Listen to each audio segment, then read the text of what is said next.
Well, good evening. Good evening, sir. Good evening.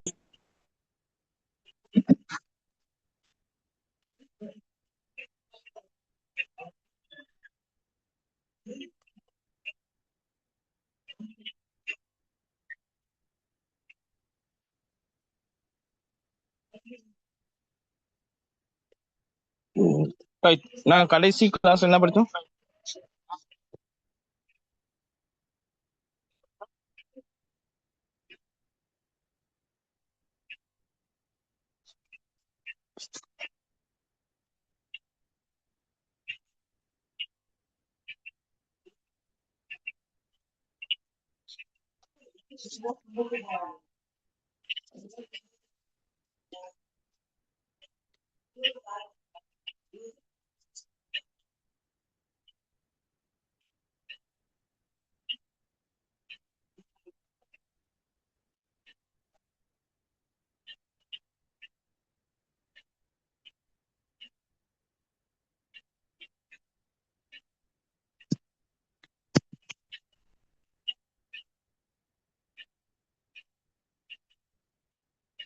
அப்படியே இருக்கீங்களா? Oh, sir.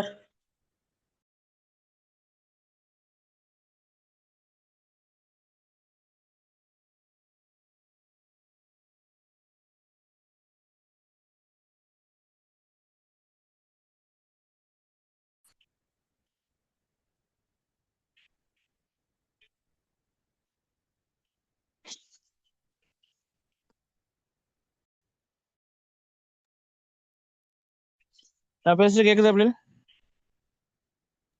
Oh, sir. sir. கடைசி class என்ன படிச்சோம்? கேள்வி கொடுத்தீங்க சார்.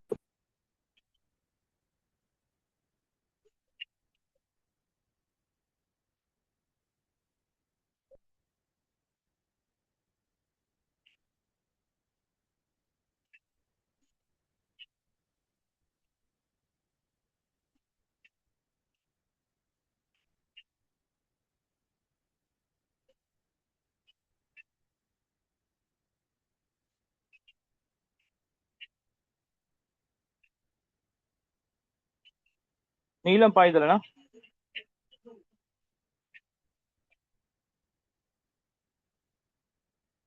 இன்னைக்கு போசனை சார் தேவைகள் வினாக்கா நிர்வகித்தல். கொடுத்தீங்க சார். நீளம் பாய்தல் தான் வினாக்கள் கொடுத்தேன்.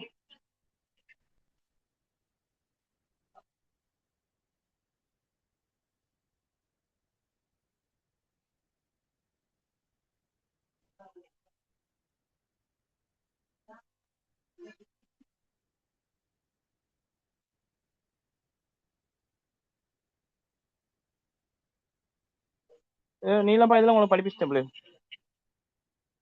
இன்னைக்கு உங்களுக்கு படிப்பிக்க வேண்டிய பாடம் வந்து 10ஆம் பாடம். நீளம் பாய்தல் படிச்சுட்டு தான் வினாக்கள் கொடுத்தேன். ஓம் சார்.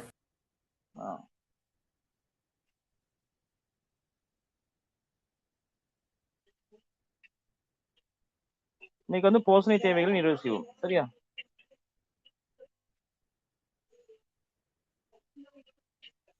Okay sir.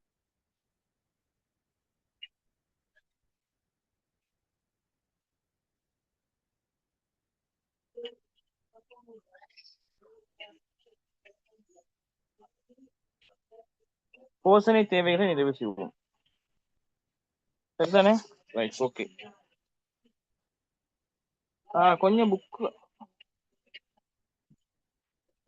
நான் பார்ப்போம். போஷணை தேவைகள் அப்படின்னு சொல்லும் பொழுது நாங்க சாப்பிடுற உணவுல இருந்து எங்களுக்கு கிடைக்கக்கூடிய இந்த போஷணை கூறுகள் தான் எங்களுடைய உடம்ப இயக்குது. சரியா? அப்ப அதுல பாத்தீங்கன்னு சொன்னா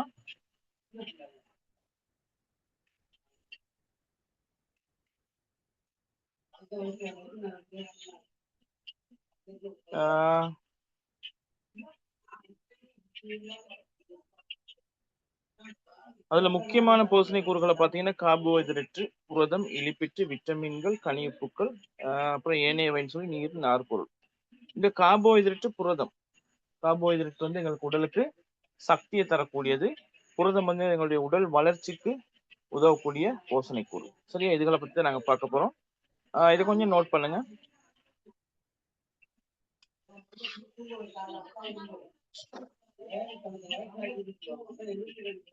கொஞ்சம் நோட் பண்ணி சொல்லுங்க.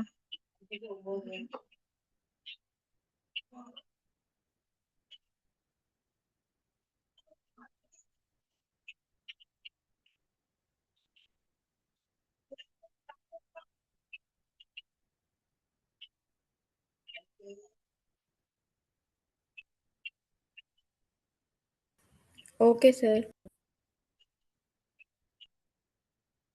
சரி, நோட் பண்ணிட்டீங்களா?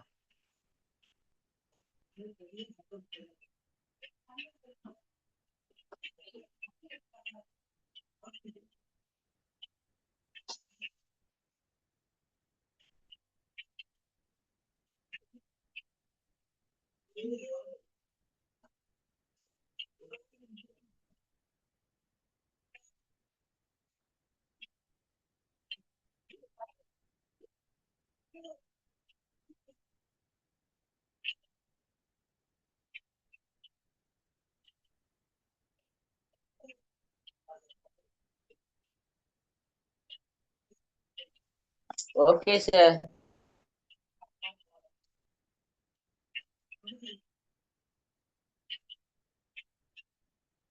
இந்த போசனை கூறுகளின் அடிப்படையில நாங்க உணவு வகைகளை வந்து 6 வகையா பிரிக்கலாம். தானியங்களும் கிழங்கு வகைகளும் இது வந்து எதுல அடங்கும்? கார்போஹைட்ரேட்ல அடங்கிடும். அடுத்து காய்கறிகள், பழங்கள் இது வந்து விட்டமின்கள், கனியுப்புக்கள் அடங்கும். அது அடுத்து இறைச்சி, மீன், முட்டை வந்து புரதத்தில் அடங்கும். அடுத்து பருப்பு வகைகளும் வித்துகளும் இது புரதம். பால் உற்பத்தி பொருட்கள் இலிப்பிட்டு. ரைட், இது எல்லாமே நாங்க சாப்பிடுற சாப்பாட்டுல இருந்து எங்களுக்கு தேவையான போசனை கூறுகளை பெற்றுக்கொள்ளக்கூடிய உணவு வகைகள் தான் இது. இதுல நிறை உணவு பார்த்தீங்கன்னா எங்களோட உடலுக்கு தேவையான போசனை கூறுகள் அனைத்தையுமே உரிய அளவுகள்ல கொண்டுள்ள ஒரு ஒருவேளை உணவு தான் நிறை உணவு. அப்படின்னு சொல்லும் பொழுது இந்த ஒருவேளை உணவு பிளேட்ல வந்து நாங்க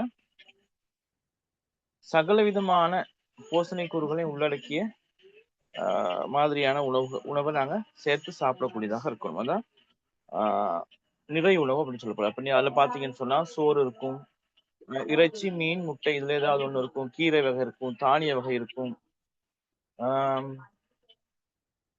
கிழங்கு வகை இருக்கும்.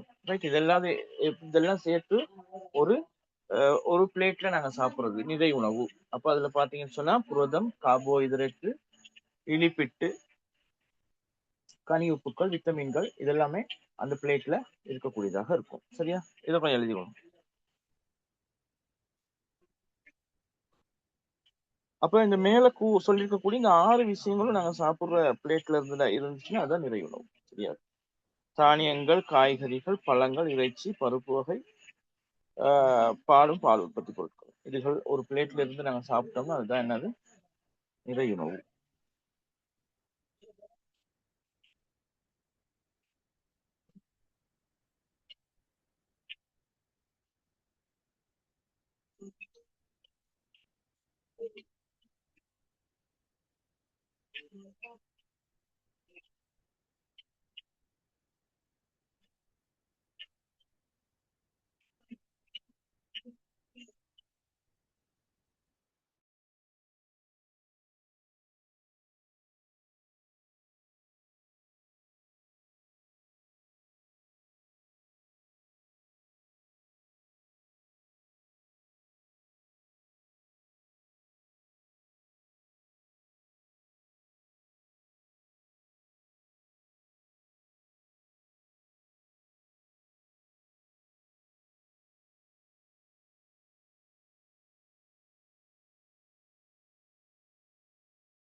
எழுதிட்டீங்களா பிள்ளைகள்? ஓம் சார்.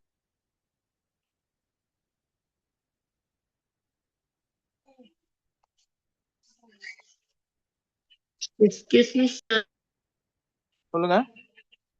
சார் கொஞ்சம் போடுங்க. ஏன் உங்களுக்கு டிஸ்பிளே ஆகலையா? போட்டு இருக்கேன், மாத்தலையே. Okay sir. நெக்ஸ்ட் வீக் வந்து எக்ஸாம். ஒரு பேப்பர் ஒன்று ரிவிஷன் செய்வீங்க. நெக்ஸ்ட் வீக் உங்களுக்கு எக்ஸாமா? Next week sir. Right, okay okay. Okay.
சரியா மாத்துவா?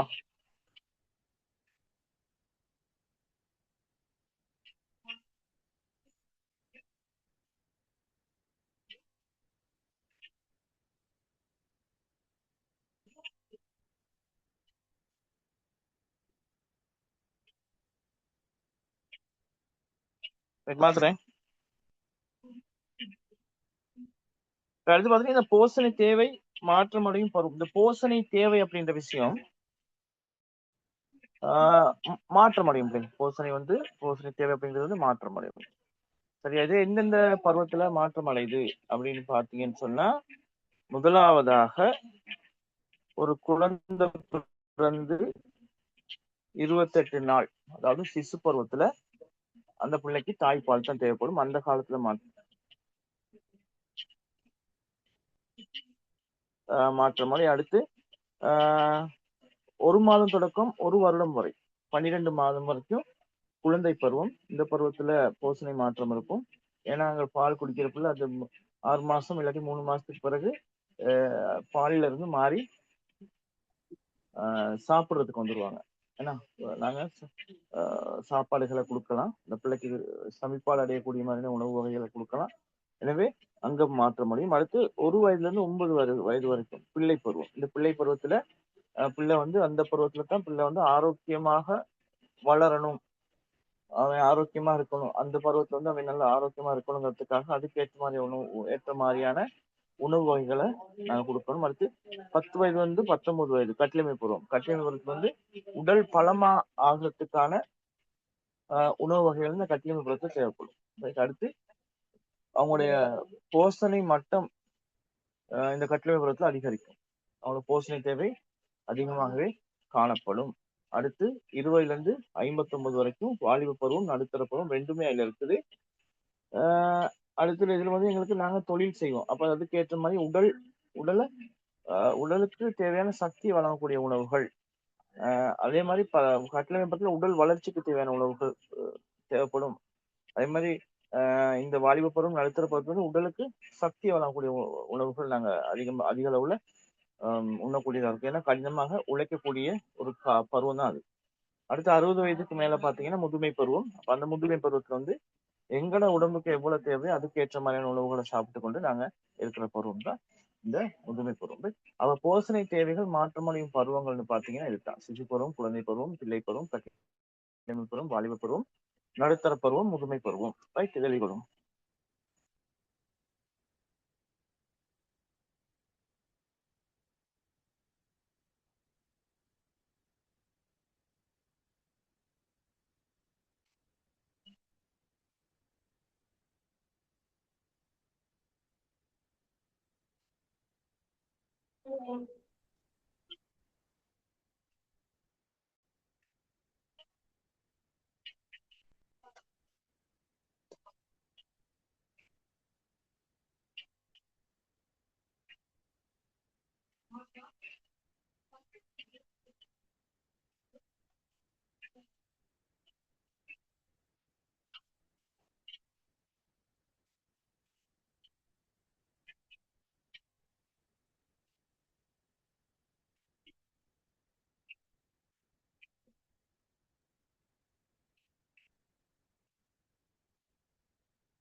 அம்மா இங்க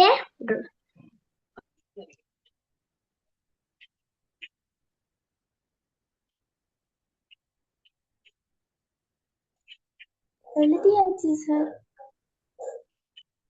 ரைட், எல்லாரும் எழுதிட்டீங்களா? ஆமாம் சார். ஹோபினா சரி, ஹிமா சரி, வேற யாரும் சொல்லலையே. சார் எழுதியாச்சு சார். சார் எழுதியாச்சு சார்.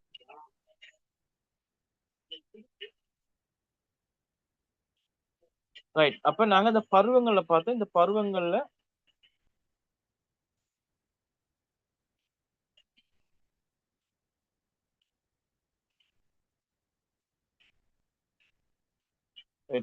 தேவையில்லைங்களுக்கு. அடுத்து பாருங்க, உணவு வகைகள்ல அடங்கி இருக்கக்கூடிய போஷணை கூறுகள். நாங்க சாப்பிடுற உணவு வகைகள்ல அடங்கி இருக்கக்கூடிய போஷணை கூறுகளை பாருங்க. உணவு வகைகளை பாத்தீங்கன்னா சோறு, பயறு, கடலை. இந்த சோறு, பயறு, கடலையில் அடங்கி இருக்கக்கூடிய போஷணை கூறு கார்போஹைட்ரேட், புரதம். சோறு, பயறு, கடலை. அப்ப இந்த கார்போஹைட்ரேட் எங்களுக்கு என்னத்துக்கு உதவுதுன்னா உடலுக்கு சக்தியை வழங்குறதுக்கு உதவுது. புரதம் என்னத்துக்கு உதவுதுன்னா உடல் வளர்ச்சிக்கு உதவுது. அடுத்து கீரை வகைகள், கனிப்பொருள், விட்டமின்கள். இது வந்து எங்களுடைய உடல்ல நோய் எதிர்ப்பு சக்தியை தூண்டுறதுக்கு, எங்களுடைய ஜீரண சக்தியை அதிகரிக்கிறதுக்கு இந்த கனிப்பொருள்கள், விட்டமின்கள் எங்களுக்கு உதவும். அடுத்து மீன், இறைச்சி, பால், முட்டை. இதுல வந்து பாருங்க புரதம், கனிப்பொருள், விட்டமின்கள், இரும்பு, இலிப்பிட். இதெல்லாமே எங்களுடைய உடலுக்கு புரதம் பாருங்க உடலுக்கு வளர்ச்சி, கனிப்பொருள், விட்டமின்கள் எல்லாமே எங்களுக்கு உடலுக்கு நோய் எதிர்ப்பு சக்தி அதிகரிக்கிறதுக்கு, இரும்பு வந்து எங்களுடைய இரும்பு, இலிப்பிட்லாம் எங்களுடைய உடல் வளர்ச்சிக்கு தேவையானது போஷணை கூறுகளாக இருக்கு. அடுத்து பழங்கள்ல பாருங்க விட்டமின்களும் கனிவுப்புகள் இருக்கும் பழங்கள்ல. எண்ணெய், பட்டர், மார்ஜரின். இதுல வந்து இலிப்பிட்டு. இந்த இலிப்பிட்டு தான் எங்களுக்கு தோலை பல ஆக்குறது, எங்களை வெள்ளை ஆக்குறது எல்லாமே இந்த இலிப்பிட்டு வேலை. சரியா? அடுத்து உணவு தயாரிக்கும் போது சுத்தம், உபகரண சுத்தம், போஷணை என்பது முக்கியமாக அவதானிக்கப்பட வேண்டும். அதாவது நாங்க உணவு தயாரிக்கும் போது உணவினுடைய சுத்தம், நாங்க சமைக்கிற உபகரணத்தினுடைய சுத்தம், உணவுல இருக்கக்கூடிய போஷணை கூறுகளை எந்த காரணத்தை கொண்டும் குறைஞ்சிடக்கூடாது. சரியா? இதெல்லாமே முக்கியமாக நாங்க உணவு சமைக்கும் போது அவதானிக்க வேண்டிய விடயங்களாக இருக்குது. சரியா? இதுல பாத்தீங்கன்னு சொன்னா சுத்தம் அதாவது போசனை கூறு பாதிக்கப்படாம சமைக்கணும்னு சொன்னா இப்ப கீரைகள் எல்லாமே பிள்ளை கழுவிட்டு வெட்டணும். வெட்டி நாங்க சுண்டி சாப்பிடுறதை விட அதை பச்சையா சாப்பிடுறது எவ்வளவோ நல்ல ஆரோக்கியமானது. பச்சையா நாங்க கீரைகளை சாப்பிடுமா இருந்தா அவ்வளவு ஆரோக்கியமாக இருக்கும். சரியா? இதை கொஞ்சம் எழுதி கொள்ளுங்க.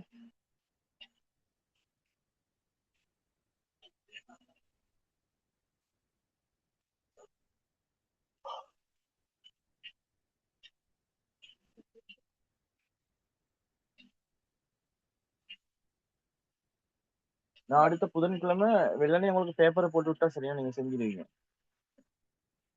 இம்மா தானே கேட்டீங்க? ஹயாவா?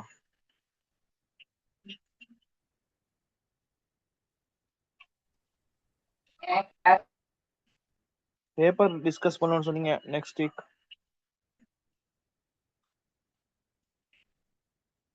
ஓம் சார் டிஸ்கஸ் பண்ணுங்க. எங்களுக்கு செகண்ட் டேர்ம் எக்ஸாம் ஜூலை மாதம் 12ஆம் தேதி வருது. Right, okay okay. அப்ப நான் கேட்கிறேன், கிளாஸ் டைம்ல 1 ஹவர்ல எங்களுக்கு பேப்பர் செய்ய முடியாது. இப்ப நான் பேப்பரை வெளில போட்டா நீங்க செய்துட்டு கிளாஸ்ல ஜாயின் ஆகும் பொழுது நாங்க அதை டிஸ்கஸ் பண்ணிட்டு போகலாம் என்ன? ஓம் சார். Right, okay.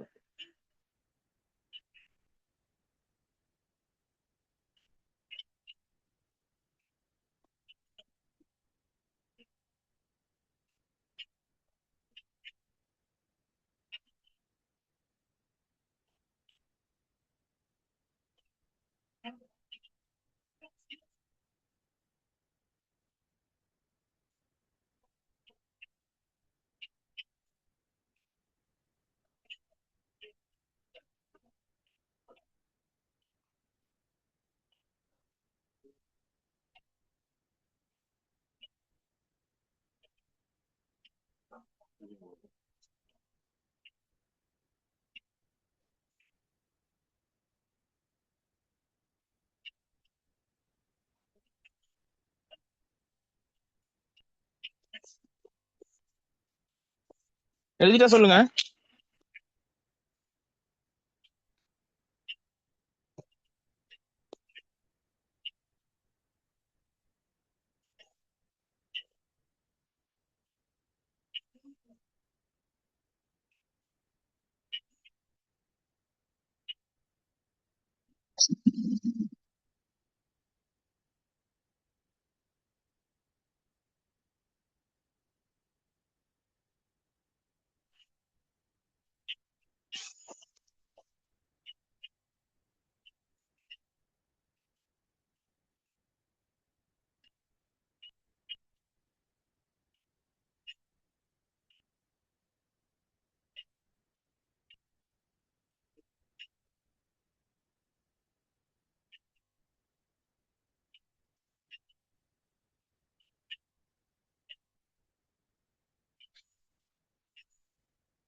எழுதிட்டா சொல்லுங்க. எழுதியாச்சு சார். எழுதியாச்சு சார்.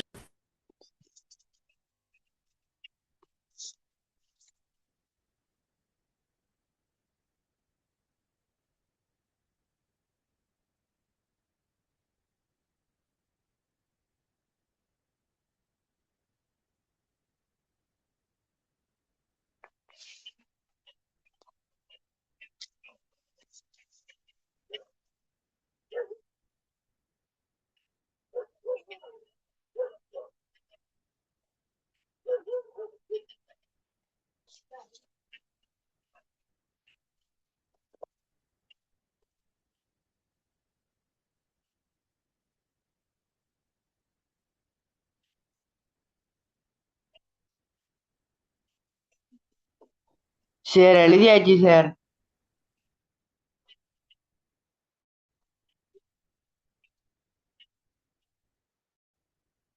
எல்லாரும் எழுதிட்டீங்களா?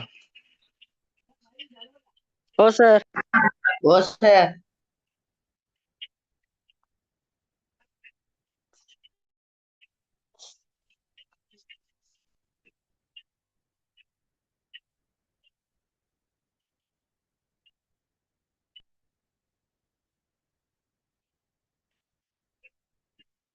ரைட், அடுத்து பாத்தீங்கன்னு சொன்னா தாய் சேய் நல வேலை திட்டம். தாய் சேய் நல வேலை திட்டத்துல பாருங்க, தாய்ப்பால் ஊட்டுதலை ஊக்குவித்தல். அப்ப இதை யார் செய்வான்னு பாத்தீங்கன்னா மிட்வைஃப் இருக்காங்க தானே, மிட்வைஃப் தான் செய்வாங்க. தாய் சேய் நல வேலை திட்டம், தாய்ப்பால் ஊட்டுதலை ஊக்குவித்தல். அப்ப அதாவது பிள்ளைக்கு எவ்வளவு நாளைக்கு தாய்ப்பால் கொடுக்கணும், இந்த தாய்ப்பால்ல இருந்து என்னென்ன மாதிரியான போஷணை கூறுகள் பிள்ளைக்கு கிடைக்குது அப்படின்றத எடுத்து சொல்லி பிள்ளைக்கு தாய்ப்பாலை ஊட்டுறத ஊக்குவிக்கிறது. அப்ப இந்த தாய்ப்பால் ஒரு குழந்தை பிறந்தோன்னு பாத்தீங்கன்னா முதலாவது குழந்தை பிறந்ததோட முதல்ல வரக்கூடிய தாய்ப்பாலை வந்து குழந்தைக்கு கொடுப்பாங்க குடிக்கிறதுக்கு. அதுல வந்து மஞ்சள் நிற கட்டிகள், அந்த தாய்ப்பால்ல மஞ்சள் நிறத்திலான கட்டிகள் இருக்கும். அந்த கட்டிகள் வந்து கட்டாயம் ஒரு பிள்ளை பிறந்ததோட அந்த பாலை குடிக்கணும். ஏன் குடிக்கணும்னு சொன்னா அதுல கொலஸ்திரம் அப்படிங்கிறது தான் அந்த தாய்ப்பால்ல இருக்குது. அப்ப அது வந்து பிள்ளையினுடைய நோய் எதிர்ப்பு சக்தி, பிள்ளைக்கு தேவையான ஊட்ட சக்தி, இது எல்லாத்தையுமே அந்த தாய்ப்பால்ல இருந்து புள்ள பெற்றுக்கொள்ளுமா, அந்த முதல்ல வர்ற அந்த தாய்ப்பாலை குடிக்கிறதன் மூலமாக. சரியா? அடுத்து நோயுற்ற பிள்ளைகளை சரியாக போஷித்தல். அப்ப நோயில பீடிக்கப்பட்ட பிள்ளைகளை வந்து சரியாக போஷிக்கணும், சரியா பார்த்துக்கணும். அந்த பிள்ளைகளுக்கு சரியான நேரத்துக்கு சரியான போஷணை, என்னென்ன மாதிரியான போஷணை பிள்ளைக்கு பத்தாம இருக்கு அதை தேடி அதுக்கேற்ற மாதிரியான உணவை பிள்ளைக்கு நாங்க கொடுக்கணும். சரி, அது ஆகலும் கை குழந்தையாக இருந்தா கட்டாயமாக நாங்க என்ன செய்யணும், தாய்ப்பால் மட்டும்தான் அந்த பிள்ளைக்கு நாங்க கொடுக்கணும். அடுத்து போசாக்குள்ள பாதுகாப்பான மேலதிக உணவுகளை உரிய அளவில் வழங்குதல். சரியா? இப்ப நாங்க மேலதிக உணவு வழங்கும் பொழுது அது நல்ல ஆரோக்கியமான போசாக்கான உணவுகள் தான் கொடுக்கணும். நாங்க ஜங்க் ஃபுட்டோ ஃபாஸ்ட் ஃபுட்டோ பிள்ளைகளுக்கு கொடுக்க கூடாது. சரியா? அப்ப அதுவும் நல்ல ஆரோக்கியமான உணவாக வழங்க வேண்டிய அளவுல நாங்க கொடுக்கணும். அடுத்து சீரான வளர்ச்சியை அளவிடல், அதாவது பொடி மாஸ் இண்டெக்ஸ், பிஎம்ஐ. இந்த பிஎம்ஐ வந்து நான் நினைக்கிற மாதிரி சின்ன பிள்ளைகளுக்கு 3 மாசத்துக்கு ஒருக்கா பிஎம்ஐ செக் பண்ணுவாங்கன்னு நினைக்கிறேன். சரியா? அப்படி இல்லைன்னு 1 மாசத்துக்கு ஒருக்கா இந்த பிஎம்ஐ செக் பண்ணுவாங்க. ரைட்? 1 மாசத்துக்கு ஒருக்கா சார்? விலங்குல 1 மாசத்துக்கு ஒருக்கா தான் செக் பண்ணுவாங்க. 1 மாசத்துக்கு ஒருக்கா. ரைட். இது எங்க நடக்கும்னா தாய் சேய் சுகநல அப்படி ஒன்று இருக்கு தானே, தாய் சேய் அந்த மிட்வைஃப்ல ஆபீஸ் இருக்கு தானே, அது எனக்கு மறந்துருச்சம்மா பேர் என்னன்னு, தாய் சேய் சுகநல அப்படி ஏதோ ஒரு பேர் ஒண்ணு. ரைட், நான் சொல்றேன் அந்த பேரை. அந்த இதுல தான் அது நடக்கும். 1 மாசத்துக்கு ஒருக்கா ஒரு பிள்ளைய செக் பண்ணி அந்த பிள்ளையோட பிஎம்ஐ எல்லாம் பார்ப்பாங்க, உயரம் பார்ப்பாங்க, எவ்வளவு நிறைன்னு பார்ப்பாங்க, பிஎம்ஐ பார்ப்பாங்க, புள்ள வளர்ச்சி பத்தலன்னு சொன்னா அதுக்கு தேவையான என்ன குடிப்பாங்க, த்ரிபோஷா கொடுப்பாங்க பிள்ளைக்கு, த்ரிபோஷா கொடுப்பாங்க. என்ன அடுத்து பாத்தீங்கன்னு சொன்னா சார் பிணி ஆய்வு நிலை. தாய் சேய் பிணி ஆய்வு நிலையம் இல்ல, இருங்க நான் சொல்றேன். நீங்க இதை எழுதுங்க, நான் சொல்றேன். இதை விளங்கப்படுத்தி நான் சொல்றேன். அடுத்து பிள்ளை நேய வைத்தியசாலை நிகழ்ச்சி திட்டத்தை அமுல்படுத்தல். பிள்ளை நேயன்னு சொன்னா சின்ன பிள்ளைகளுக்கு உகந்த மாதிரியான சின்ன பிள்ளைகளுக்கு ஏற்ற மாதிரியான வைத்தியசாலை நிகழ்ச்சி திட்டங்களை சரியா நாங்க அமுல்படுத்தணும். அடுத்து மேலதிக விட்டமின்கள், விட்டமின் ஏ பிள்ளைக்கு கிடைக்கிற மாதிரியான போஷணை உள்ள உணவுகளை நாங்க வழங்கணும். அடுத்து கை கழுவும் முறைகளை நாங்க இது பண்ணணும். பற்களை சோதித்தல் பரிசோதனை, போஷணை குறைபாடுடைய பிள்ளைக்கு மேலதிக உணவு த்ரிபோசா அந்த சொன்னேன். அப்ப அதுல மேலதிக போசாக்கு தேவைன்னு சொன்னா த்ரிபோசா வழங்குவாங்க. ரைட், இதை கொஞ்சம் எழுதி கொள்ளுங்க.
ரைட் பிள்ளைகள், அது பேர் வந்து தாய் சேய் நல மையம்.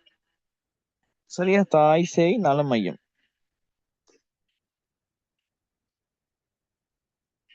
அங்கத்தான் சின்ன பிள்ளைகள், கர்ப்பிணி தாய்மார்கள், குழந்தை பெற்ற பிரசவித்த தாய்மார்கள், பச்சிளம் குழந்தைகள் ஆரோக்கியத்திற்கு தேவையான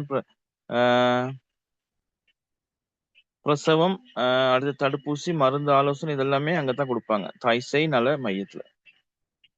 கிளினிக் சென்டர் தானே சார்? என்னங்கள?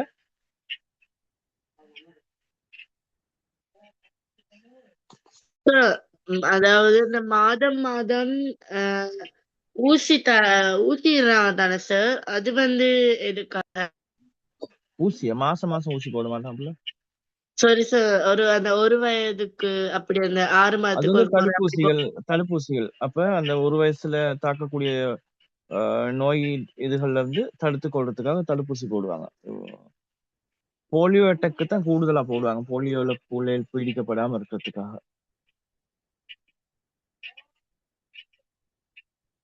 சரி, இப்ப அது வந்து போலியோ, பாடசாலைகள்லயும் சின்னமுத்து, சார்?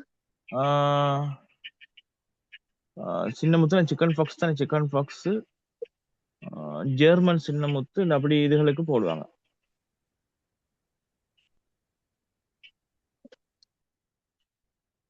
இந்த பாடசாலைகளையும் விடுறாங்க.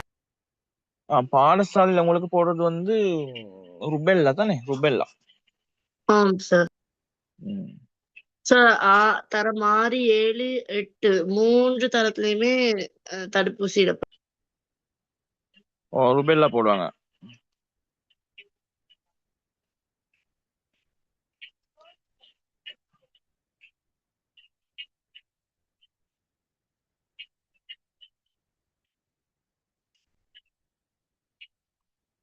இந்த ருபெல்லாங்கிறது வந்து ஒரு வைரஸ். அந்த வைரஸை தடுக்கிறதுக்காக போடுறதுதான் ருபெல்லா தடுப்பூசி.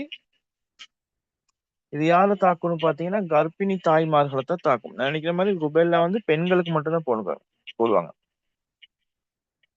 வயது வந்து பெண் பிள்ளைகளுக்கு மட்டும்தான் இந்த ருபெல்லா ஊசி வந்து போடுவாங்க. இந்த ருபெல்லா வந்து பெண்களை தாக்கும் பொழுது குழந்தைகளுக்கும் கடுமையான குறைபாடுகள் ஏற்படக்கூடியதாக இருக்கும். அப்ப இந்த தடுப்பூசி, இந்த நோயை தடுக்கிறதுக்கு தான் ருபெல்லா தடுப்பூசி அவசியமாக சொல்லப்பட்டிருக்கு. இது வந்து பெரும்பாலும் பாத்தீங்கன்னு சொன்னா தட்டம்மை மற்றும் பொண்ணுக்கு வீங்கி அப்படின்னு தடுப்பூசிகளுடன் சேர்ந்து MMR அல்லது MR தடுப்பூசியாக வழங்கப்படுகிறது. சரியா, முதல் தவணை 12ல இருந்து 18 மாத வயதுடைய குழந்தைகளுக்கு கொடுக்கப்படுது ஃபர்ஸ்ட் டோஸ். செகண்ட் டோஸ் வந்து 4ல இருந்து 6 வயது வரைக்கும் உள்ள அல்லது 36 மாதங்களுக்குள்ள செகண்ட் டோஸ் கொடுக்கப்படுது. சரியா,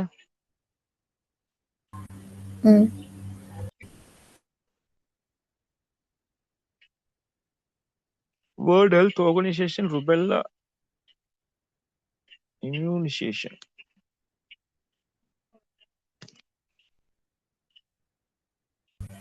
சார் எழுதியாச்சு. Right, okay. அடுத்த பாருங்க, இந்த பிள்ளை பருவம், அதாவது இந்த பருவத்துக்கு தேவையான போஷணை கூறுகள் நாங்க இப்ப பார்த்தோம். சிசு பருவம், குழந்தை பருவம் பார்த்துட்டு இப்ப பிள்ளை பருவம். இந்த பிள்ளை பருவத்துல பாத்தீங்கன்னு சொன்னா இதுல போஷணை வந்து வேறுபடுது பிள்ளைகள். எப்படின்னு சொன்னா வயது, நிறை, சுறுசுறுப்பு, full out active, full out weight, அந்த புல் அவுட் வயது, இந்த அடிப்படையில என்னது இந்த போஷணை வந்து வேறுபடுது. அப்ப இந்த பிள்ளை பருவத்துல பாத்தீங்கன்னா பிரதான உணவு வேலை 3, குறுகிய இடைவேளை உணவு வேலை 2 அப்படின்னு சொல்லி அதை பிரிச்சிருக்கிறாங்க. பிரதான உணவு வேலை 3, குறுகிய உணவு வேலை 2 பிரிச்சிருக்கிறாங்க. அப்ப சரியான உணவு முறையை கை கொள்ளாமையால எங்களுக்கு என்ன ஏற்படுதுன்னு பாத்தீங்கன்னா பிற்காலத்துல நீரிழிவு, உடல் பருத்தல், இந்த மாதிரி நோய் எல்லாமே இந்த பருவத்துல இருந்து ஸ்டார்ட் ஆகுது. சரியா, அடுத்து இன்னொரு முக்கியமான விஷயம், நாங்க சாப்பிடுற சாப்பாடு அந்த போஷணை கூறுகள் உடம்புல எரிப்படாம இருக்குமாக இருந்தா எங்களுக்கு இந்த நோயெல்லாம் வந்துடும். அப்ப நாங்க சாப்பிடுற சாப்பாட்டுக்கு ஏற்ற மாதிரி எங்களுடைய உடல் இயக்க செயற்பாடுகள் இருக்குமாக இருந்தா எங்களுக்கு வந்து இந்த நோயெல்லாம் வராது. சரியா,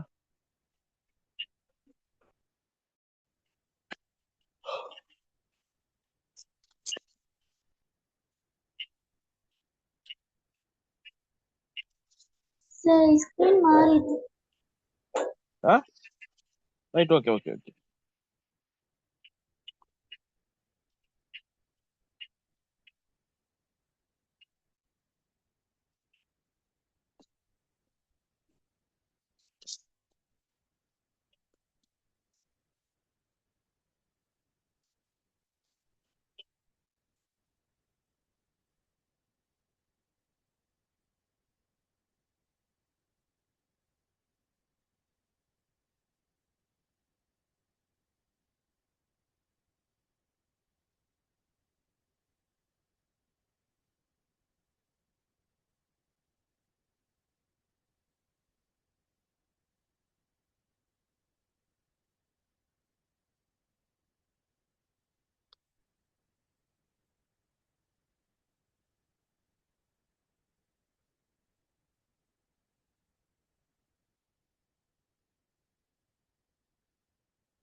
எழுதியாச்சு சார்.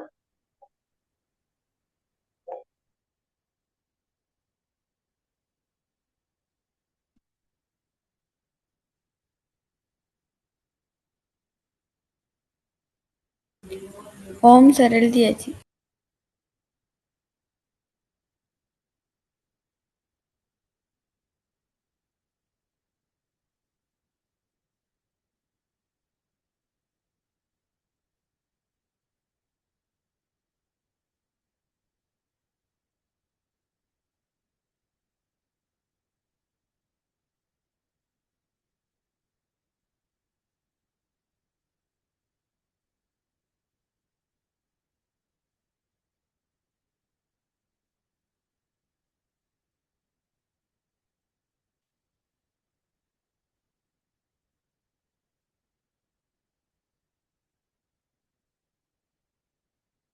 எழுதிட்டீங்களா?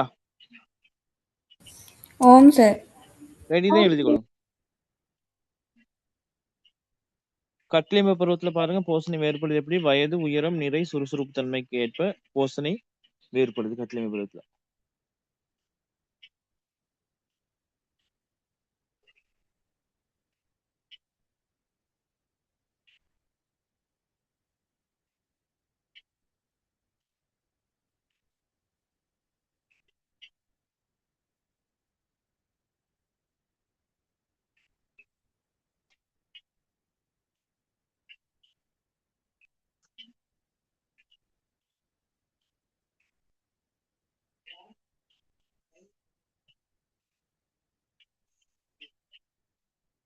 ஓகே சார், இதுவும் எழுதியாச்சு.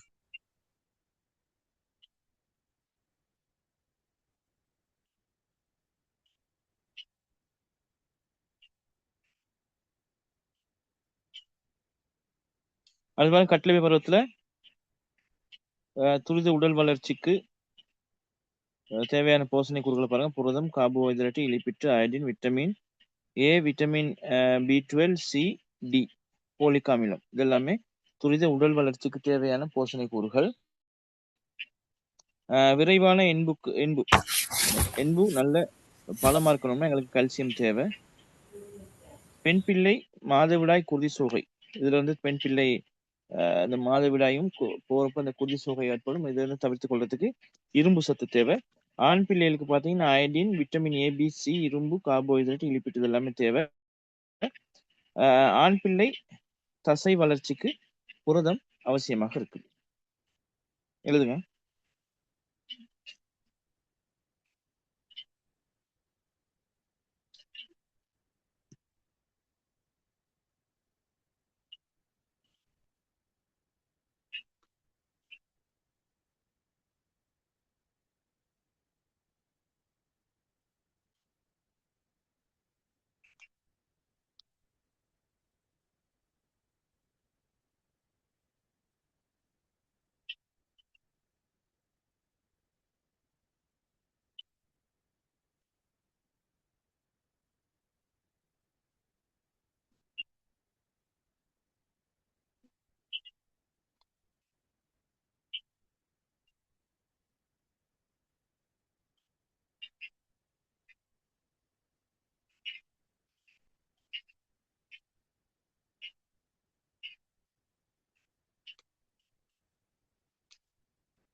Yes.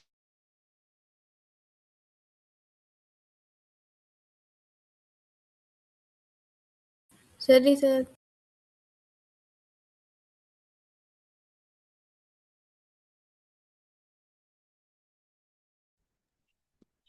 எழுதிட்டீங்களா பிள்ளைகள்? ஓம் சார். ரைட். ஓம் சார்.